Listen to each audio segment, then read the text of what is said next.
Alright guys, Paul back here again with a new video. In this video, we're going to be taking a quick detailed look at this customized NXT North American Championship replica belt.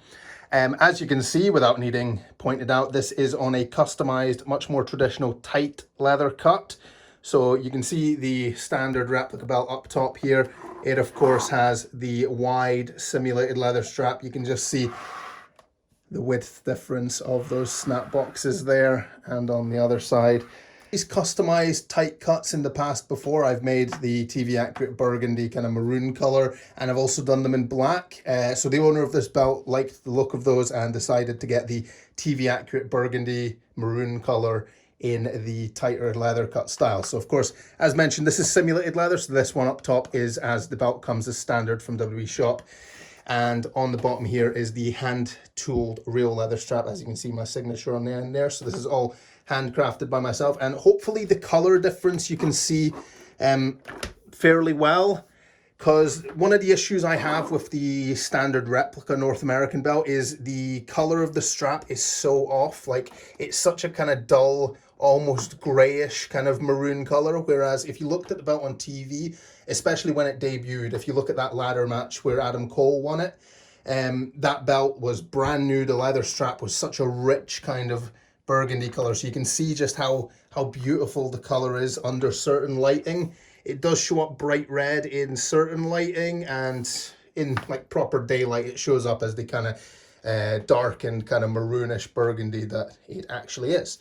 So the strap itself is of course a much tighter leather cut. The strap comes up down almost touching the side plates there, and then it tapers off to a standard 4-inch wide leather end there at the ends of the strap. So they're 10 centimeters wide or 4 inches wide.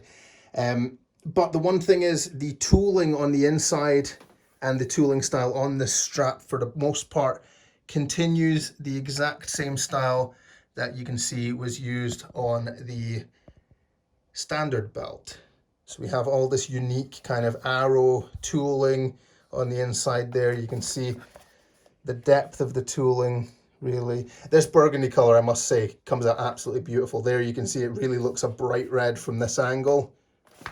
Hopefully you can tell just kind of how rich the color of the dye is, rather than kind of the plastic standard color, which for what it is, it looks okay, but it's just not accurate enough. To be honest, it looks a lot more dull, it looks a lot darker, and it's a beautiful belt. I love the North American belt, but the strap is one of its main kind of features, and you can really see how much more vibrant the belt looks on the real coloring, as it should be.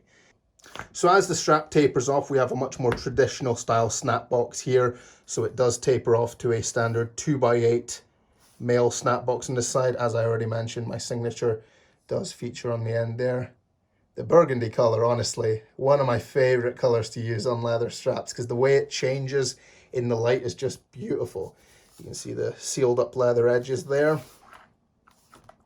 Of course, this tooling again does match the tooling used on the standard belt. It's just compacted a bit more to have it possible in this tighter cut. I must say though, with this interior tooling, I do like how it kind of manages to, it all fits in perfectly. It's all the exact same size of tooling. It's literally just the strap is cut to fit much tighter, which personally, I think I prefer this custom version to the standard belt. And you can see just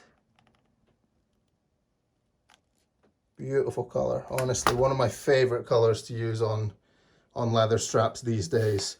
As mentioned, it is real leather, so of course black leather backing, I should say, so it is flexible as you'd expect, whereas these ones, simulated leather, it's never going to be as flexible as the real thing. So yeah, this was just a quick video. I just kind of wanted to give a good enough overview of this belt. It is a really, really lovely belt. I must say the North American design, while being a very simplistic one, obviously just a circular center plate, there's not much to that, but the way it kind of complements the plates to the strap itself, really, really wonderful belt. I absolutely love this, and doing this tooling style, whether it is on the wider standard cut or on this much more kind of compact, tighter cut, it's a real pleasure. Like, I love doing these kind of intricate bits of tooling that are such tightly spaced. There's rounded corners everywhere. There's these arrows on the strap as well, which just look fantastic. And then there's these nice kind of beveled areas as well to kind of give those three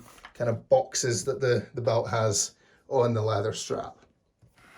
But yeah, that's pretty much all I wanted to say. Let me know what you think, actually. What do you prefer? Do you prefer the standard leather cut, or do you prefer the tighter leather cut? There's probably a decent overview of both belts. Personally, I think I prefer the tighter leather cut, regardless of which one I prefer. The real coloring, the more natural leather color of this burgundy here is far superior to the plastic strap. That very dull kind of brownish gray maroon almost, but when you see the rich real leather, it makes a significant difference, to be quite honest. So yeah, beautiful belt. I'm really pleased with how this came out. Look forward to sending this off to the owner. So let me know what you think. If you enjoyed this video, do subscribe to the channel and like the video. Thank you very much for watching. Cheers. Yo, monkeys, it's me, DDP. And if you want to get one of the greatest belts made for you, go to Paulmartinbelts. That's right, sucker.